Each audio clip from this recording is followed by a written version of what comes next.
So revelations from today's testimony by the director of the Federal Bureau of Prisons, you heard there, saying the FBI investigators are looking into whether or not a, quote, criminal enterprise may have played a role in Epstein's death.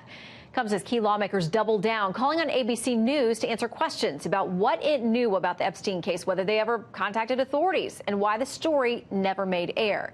Joining me now, ranking Republican member of the House Judiciary Committee, Congressman Doug Collins, who has been publicly demanding answers on the Epstein case for months now. Good to have you with us. I'm glad to be with you, Shannon. Okay, so you, way back in August, wrote a letter to then acting director of the Bureau of Prisons, asking for answers by August 21st. A lot of questions people have about this case. Have you gotten any answers? No, we have not gotten questions. And I think this just builds on the problem that we're seeing here. And we understand investigations and we understand that you need to look into it.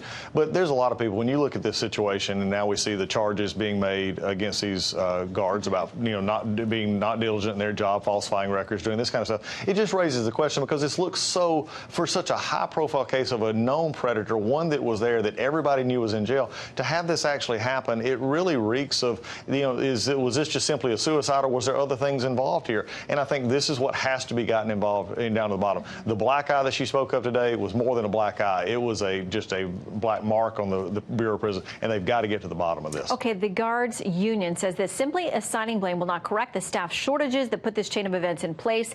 It's clear to us that these indictments are a mask to cover up the true issues and merely be able to create a narrative that government has taken action. They're not buying it. No, I mean, think about this.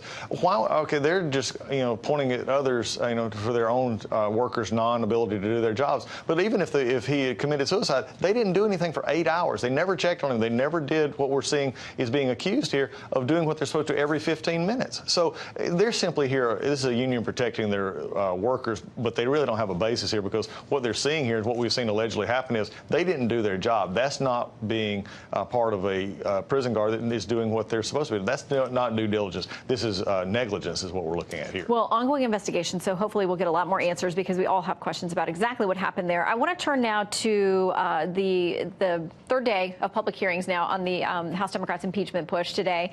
I want to play something from Lieutenant Colonel Vindman, who testified today.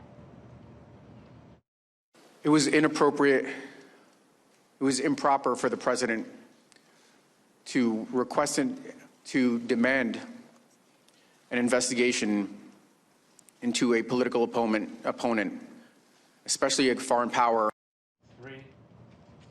Okay, so that's his assessment of the phone call the president had with Ukraine's president.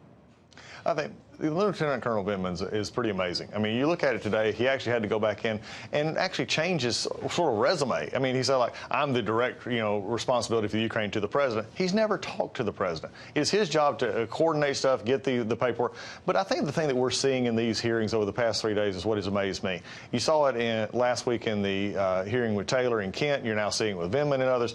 These are career bureaucrats or workers who believe that their experience is what should be paramount, not the president and not the senior advisors who have direct access to the Ukraine, the direct access to the leaders, and that the president's supposedly not to be setting the policy. For his statement there that he didn't like what the president did, notice he never said anything wrong. He said, I didn't like this. And this is the kind of playground stuff that you say, I don't like what Susie did to me, so I'm going to get her in trouble. This is the problem with the Democrats' argument. They have nothing that the president did wrong, but we have a policy dispute being broke out here because Vindman's boss, Mr. Morrison, and others said there was nothing wrong with this call. In fact, that they both, Volker said that I was the part in charge of it, and that's the part that we're looking for now, is if the ones who are actually having the direct contact said there's no problem, then, we're taking sideshow people like Vindman and others who just don't like the policy and, frankly, don't like the president. Okay, so will votes be shifted on the House side when it comes down to it? Because, of course, articles of impeachment has to go now through your committee, the House Judiciary Committee.